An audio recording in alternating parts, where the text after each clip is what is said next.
ને મિત્રો હેડ ક્લાર્ક 2017 નો મેથ્સ રીઝનિંગનો એક આ સરસ મજાનો પ્રશ્ન કે બે અંકોની એક સંખ્યાનો એકમનો અંક x ઓછા 1 અને દશકનો અંક x વત્તા 1 હોય તો તે સંખ્યા કઈ હશે?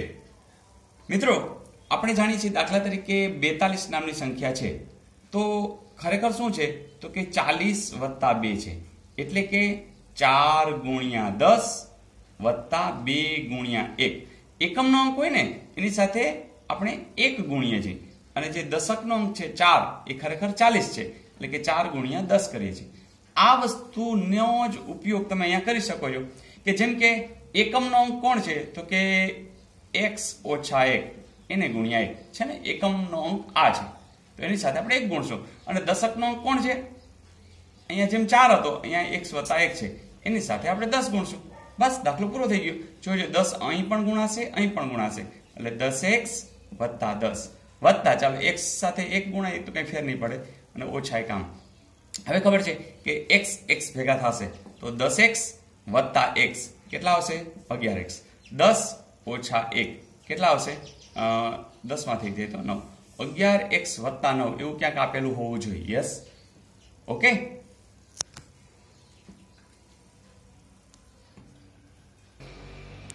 ને મિત્રો નાનામાં નાની પૂર્ણવર્ગ સંખ્યા શોધો જે 3, 4, 5, 6, 8 વડે નિશેષ ભાગી શકાય. મિત્રો આપણે જાણીએ છીએ કે આવું જ્યારે શોધવું હોય ને ત્યારે તમારે લસા અ લેવાનો હોય તો જુઓ જોઈએ. પછી આપણે જોડી બનાવશું જેમ કે આ 2 વડે તો કે 3, અહીંયા 2 વડે ચાલશે, અહીંયા નહીં ચાલે, અહીંયા છે. ઓકે, હજી 2 વડે જુઓ જોઈએ, હા ચાલશે, હજી 2 વડે ચાલશે. હવે 2 વડે નહીં ચાલે, 3, 1, 1, 5, 1, 1 અને હવે 5. ઓકે, તો હવે જુઓ જોઈએ કે પેલી વસ્તુ કે પૂર્ણ વર્ગ બનાવવો હોય તો જો આ 2 ને વર્ગ બની જાય છે. અહીંયા ઘટે છે 1, અહીંયા પણ ઘટે છે 1, અહીંયા પણ 5. આટલી વસ્તુ ઘટે છે. જો આટલી વસ્તુ આની સાથે ગુણાયેલી હોય તો જે સંખ્યા મળશે એમાં વાંધો આવશે નહીં. ચાલો જુઓ જોઈએ, 2 દુ 4, 4 દુ 8, 8 તેરી 24, 24 50, 24 50 120. આ 120 સાથે શું ગુણીએ તો 2 તેરી 6 50 30.